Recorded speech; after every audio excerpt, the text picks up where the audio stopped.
کی جو ہے نبی کریم صلی اللہ علیہ وسلم کی سیرت کو پڑھنے سے ہو. ذہنی ترقی جو ہے ذہنی ترقی جو ہے کس سے ہوگی؟ اسفار سے، ٹریولنگ سے، مختلف ذہنی ترقی ہوگی صحبت سے. آج ہم سب بڑے ہیں، کسی کو بڑے ماننے کے تیار زندگی میں اپنے لیے اساتذہ کا انتخاب کریں، کچھ گروؤں کا انتخاب کرے، کچھ پنٹور کا انتخاب کرے، کچھ مصلحوں کا انتخاب کرے. جب زندگی میں کچھ بڑے ہوں گے تو کچھ کام ہوگا. ناموں کے اعتبار سے بڑا نہیں کہہ رہا ہوں، ٹائٹلوں کے اعتبار سے بڑا مت کر کے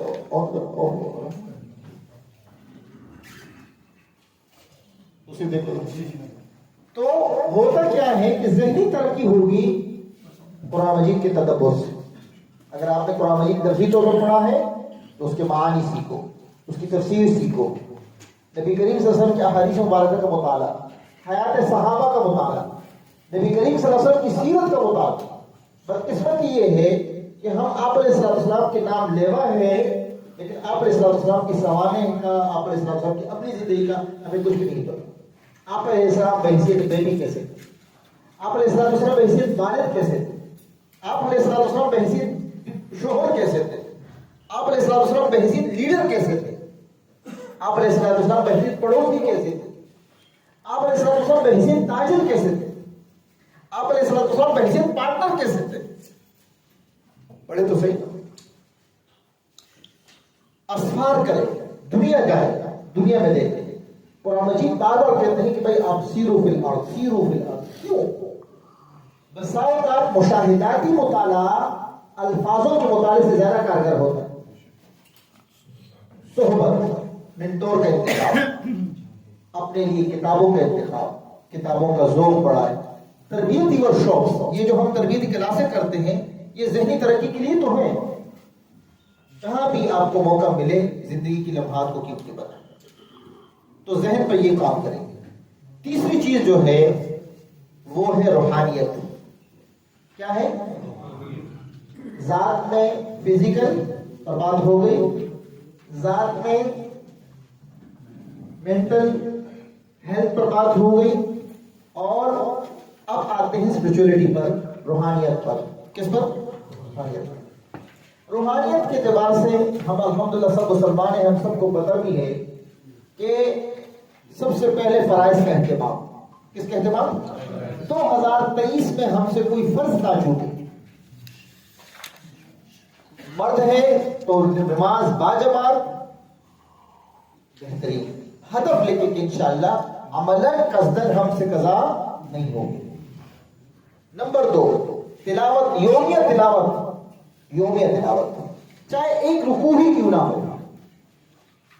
صبح سورہ یاسین، معاشی تنگی کے ہم سب رو رہے ہیں، گھر والوں کو سورہ واقعہ مغرب کے بعد، سورہ ملک عشاء کے بعد معمولات زندگی میں لے. نبی کریم صلی اللہ علیہ وسلم نے مستور ادعیہ صبح شام کے بتائے ہیں. خود بھی یاد کریں، معاشرے میں، امت میں ان چیزوں کو لائیں.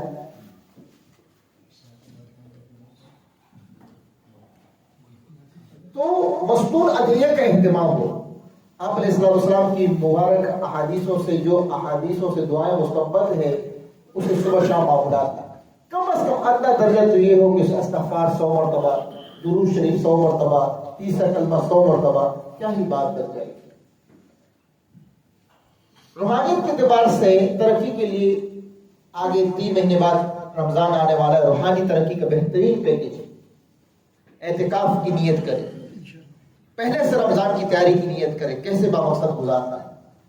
یہ ساری چیزیں، اور کسی کی صحبت میں رہے، کسی شیخ کی میت میں رہے، یہ ساری چیزیں جو ہے روحانی ترقی کے کیا ہے؟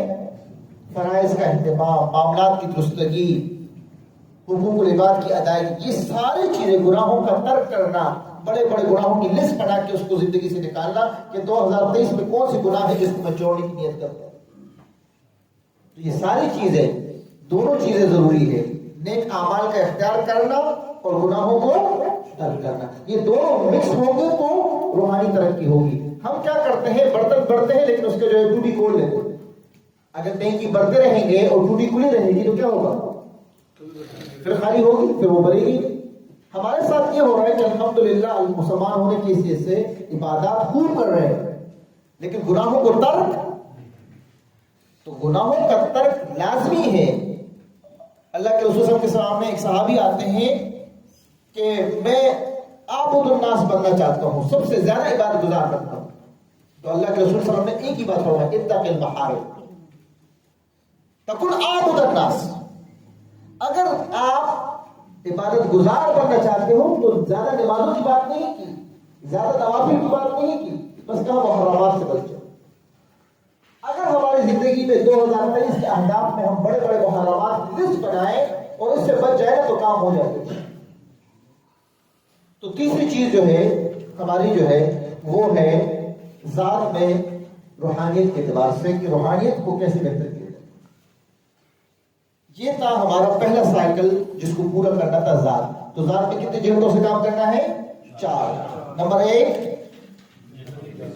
جسمانی، جسم کے لیے کیا کرنا ہے؟ معتدل خوراک، معیاری نیند اور ورزش۔ نمبر 2 ذہنی استعدادوں کو۔ نمبر 3 روحانی ترقی۔ نمبر 3 ان پر جب ہم کام کریں گے تو انشاءاللہ ذات کے اعتبار سے سیلف امپرومنٹ جسے ہم کہتے ہیں بہتری آ جائے گی۔ جب ہم بہتر ہو جائیں گے تو اب ہم بہتر خاندان کو تشکیل دے سکتے ہیں، تب ہم بہتر خاندان کو تشکیل دے سکتے ہیں۔ ہم سے وابستہ لوگ ہم سے راحت محسوس کریں گے، بہتری ہوگی۔ اسی کو صوفیہ تہذیب الاخلاق کہتے ہیں۔ اسی کو صوفیہ کیا کہتے ہیں؟ یہ فقہ کا پہلا منہج ہے جس کو لوگ تہذیب الاخلاق سے تعبیر کرتے ہیں، اپنے آپ کو سنوارنا۔ دوسری چیز ہے وَأَنذِرْ عَشِيرَتَكَ الْأَقْرَبِينَ قُوا أَنفُسَكُمْ وَأَهْلِيكُمْ نَارًا۔ اب یہاں سلسلہ ہوگا خاندان کا۔ خاندان کے اعتبار سے بھی ہمارے پاس 3 لوگ ہیں جس پہ کام کی ضرورت ہے۔ نمبر 1 شریک حیات، نمبر 2 بچے، اور نمبر 3 والدین۔ جس کے ساتھ زندگی کا اکثر حصہ بیتتا ہے وہ ہماری کیا ہوتی ہے؟ جس طرح ہم خود اپنے ذات کے بارے میں فکر مند ہیں، یہ بھی دیکھیں کہ میری اہلیہ اس وقت کہاں کھڑی ہے، جسمانی طور پر کہاں کھڑی ہے، نیند کے اعتبار سے کہاں کھڑی ہے، فزیکل فٹنس کے اعتبار سے کہاں کھڑی ہے، ایموشنل جذبات کے اعتبار سے کہاں کھڑی ہے، روحانیت کے اعتبار سے کہاں کھڑی ہے۔ ہم خود دین سے وابستہ ہو جاتے ہیں، بیانات میں جاتے ہیں، سروزے پہ نکل جاتے ہیں، کسی شیخ کی صحبت پہ بیٹھ جاتے ہیں، لیکن فکر نہیں ہوتی تو گھر والی کی نہیں ہوتی، باقی پوری دنیا کی ہوتی ہے۔ جہاں سے گھر کا آغاز ہونا ہے وہاں پر انویسٹمنٹ کریں، اور یہ سوچ ہم دینداروں کے اندر زیادہ ہے۔ ہم سمجھتے ہیں کہ دنیا کی ذمہ داری ہماری ہے، باقی یہ ہماری ذمہ داریوں میں۔ یاد رکھیں کہ اگر آپ بہترین نسل کا انتخاب چاہتے ہو تو ان کی والدہ یعنی آپ کی جو بیوی ہے اس پہ انویسٹمنٹ شروع کرو، ذہنی ترقی کے اعتبار سے بھی، جسمانی ترقی کے اعتبار سے بھی۔ ان کے ہاتھ سے صدقات کرائے، ان کے ہاتھ سے خیرات کرائے تاکہ انفاق فی سبیل اللہ کا جذبہ پیدا ہو، ان کی نمازوں کی درستگی کی فکر ہو، ان کے نمازوں کے اوقات کا جائزہ لیا جائے، ان کے کاموں میں سہولت پیدا کی جائے۔ ہم باتوں کے غازی بنتے ہیں تب وہ متاثر، تو ہم نے کبھی ان کے ساتھ وقت ہی نہیں بتا۔ ایموشنل بینک اکاؤنٹ کی تھیوری ہے کہ آپ کے محبت اور جذبات کے اکاؤنٹ میں کتنا کریڈٹ ہو چکا ہے، تبھی تو اثر کرے گی آپ کی بات۔ آپ کا کریڈٹ مائنس کا ہوگا تو کہاں سے بات سنی؟ ہم اپنے ذاتیات پہ جب بات آتی ہے تو بہت غصیلے ہو جاتے ہیں، بڑے جذباتی ہو جاتے ہیں، باقی وہ نماز نہ پڑھے تو غصہ نہیں آتا، پردہ نہیں کرتی تو غصہ نہیں آتا۔ تو اہلیہ پر کام کی ضرورت ہے۔ 2023 میں ہم نے یہاں بھی کام کرنا ہے۔ نمبر 2 بچے۔ بچوں کا معاملہ اس وقت بہت چیلنج ہے۔ قرآن مجید بھی کہتے ہیں انما اموالکم و اولادکم فتنہ، کیوں کہا؟ اور یہ فتنہ زمانے کی جدت سے بڑھتا رہتا ہے، جیسے نئے نئے چیلنج آتے ہیں فتنہ بڑھے گا۔ بڑی آزمائش ہے، فتنے کے کئی معنی آتے ہیں، فتنے کے معنی آزمائش کی بھی ہے، فتنے کے معنی امتحان کے بھی ہے، فتنے کے معنی مختلف آ سکتے۔ تو یہ ہمارے لیے آزمائش ہی وہ ہے۔ اپنے بچوں کو مشین کی طرح ٹریٹ مت کرو۔ یہ پرزے نہیں ہے کہ ان کو ٹائٹ کیا جائے تو ٹھیک ہو جائیں گے، یہ پھول ہے، ان کی نشوما کی ضرورت ہوتی ہے. کس کی ضرورت ہوتی ہے؟ کبھی دھوپ میں رکھنا ہوتا ہے، کبھی سائے میں رکھنا ہوتا ہے، کبھی پانی کی مقدار کم کرنی ہوتی ہے، کبھی پانی کی مقدار بڑھانی ہوتی ہے، کبھی گملہ چینج کرنا ہوتا ہے، کبھی بدلنا پڑتا ہے. اس لیے اس وقت اپنے بچوں کی تربیت کے حوالے سے کم از کم ایک وقت کا کھانا اپنے بچوں کے ساتھ کھانے کی تربیت بنائیں.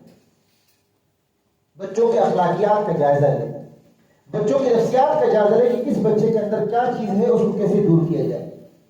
بچوں کے ہاتھ سے صدقات کرانے کا اہتمام ہو کہ ابھی سے سخاوت دینے کا جذبہ پیدا ہو، امت میں لٹانے کا جذبہ پیدا ہو جائے. ان کو خود سوچنے کا موقع دو کہ ان کی ذہن میں کیا چل رہا ہے. ان کو اپنے ساتھ اٹیچ رکھیں، ان کو دوست بنائیں. ہمارے ہاں بدقسمتی سے یہ ہے کہ ساری دنیا دوست ہو گئے، لیکن اپنے بچے دوست تعلق کرو، گفتگو کرو، بے تکلفی کرو، ادب کے دائرے میں رہ کر. کس کے دائرے میں رہ کر؟ ادب کے دائرے میں رہ کر. اور اپنے اساتذہ سے جو ماہرین فن ہے، جو بچوں کے اسپیشلسٹ، ہم بچے بیمار ہوتے تو کیا کرتے ہیں؟ کون سے ڈاکٹر کو؟ والے سے پوچھتے ہیں یار بچے کو، کہتے ہیں اس ڈاکٹر نہیں، وہاں بہتر نہیں، وہاں چلے جاؤ. تو جسمانی صحت پر اتنا فکر مند ہے تو روحانی صحت پر کیوں فکر مند نہیں ہو رہے؟ جسمانی صحت پر ہم مشورہ کرتے نہیں کرتے، ایکسرے کرتے نہیں کرتے، ٹیسٹ کرتے نہیں کرتے.